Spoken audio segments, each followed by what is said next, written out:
Good morning, church. This weekend, we officially celebrate a common day of Thanksgiving. For some, it's a day off with pay, and for others, like students and family members, it's a time of gathering together to enjoy and to celebrate with each other.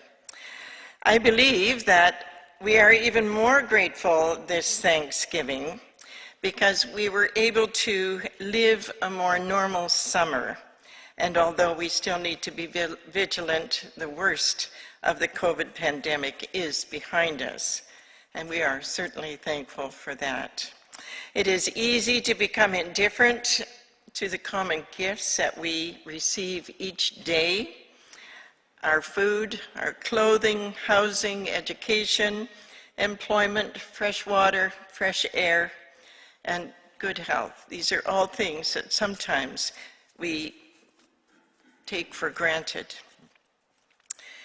It is easy until we are faced with restrictions and loss, like the disruption of the pandemic that challenged and changed our lives. So disruption, lives changed, and this is something that the first pilgrims certainly knew well. They understood their situation. They were foreigners in a new land, but they also knew that God was present and would provide their every need. And they gave thanks to him for his faithful promises in our Jesus Christ. And they looked forward to a more hopeful future through God's blessing and presence. And we look forward to a hopeful future as we grow in faith and the security of knowing God's love. This weekend, we celebrate with family and friends, and we celebrate with you, our church family. Rudy and Agatha celebrated their 60th wedding anniversary recently, and we missed it, but we did receive a photo from Rudy, which we will be showing you at some time in the future. So congratulations, Rudy and Agatha. Anne and Keith, who are watching from PEI, will be celebrating their wedding anniversary on October the 10th. Along with the rest of the people of their island, they are still recovering from the last hurricane. They themselves were without power for 9 days, and they are so thankful to be safe with all of their friends and family there, and they are so grateful for your prayers, the support of your prayers. We have some birthdays coming up. Well, actually, I'm going to give you the ones that we had last week because we missed that. Mary H. had a birthday on the 2nd, and Rachel C. on the 6th, Little Lyle on the 7th, and Little Sky on the 8th.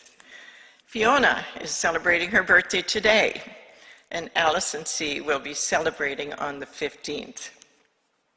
We've also had some messages from some of our people who simply want to say thank you to you for remembering them. They have felt your prayers and seen your caring through your cards and your telephone calls. David R. is one of them. David loves and misses all things Knox. He remembers everything well, and he just really wants to send his greetings to you all, and thank you for your prayers of support for him and his wife. Kay is away with her son, but she watches us every week too, and has sent us an email of gratitude for the good thoughts, the birthday wishes, and just the love that she receives from her church family. There is some exciting news coming out of Knox. It is a baby alert. We have Chelsea and Brett, who are anticipating the arrival of a new one in March, and we ask that you pray for them as they prepare for this beautiful event. And I know there are some pretty excited grandparents too. Ina has had some big changes coming this month. She's moving. She has sent Jackie and I emails to share with her church family, and I will read a couple of excerpts from them. She says, "Dear Church, the past decades, ending with the COVID pandemic, have been interesting, educational, challenging, and rewarding. There was much talk about returning and discussion on what changes we would see as each person experienced this time in a different way. I, too, found myself wondering and praying for guidance and looking only for small answers aimed at my return to my previous activities." I'm just going to go out of the quote for a moment and tell you that on October the 12th, Ina will be moving out of Oakville. And she goes on to say, "I am excited when I am not thinking that this is the most ridiculous thing to do at my age, LOL. Fortunately, I have family and friends who are cheering me on, and my optimistic self is looking forward to the adventure. My time at Knox has been wonderful, and I have followed the services online and will continue to do so, as my heart will always be full of all I participated in over these past years.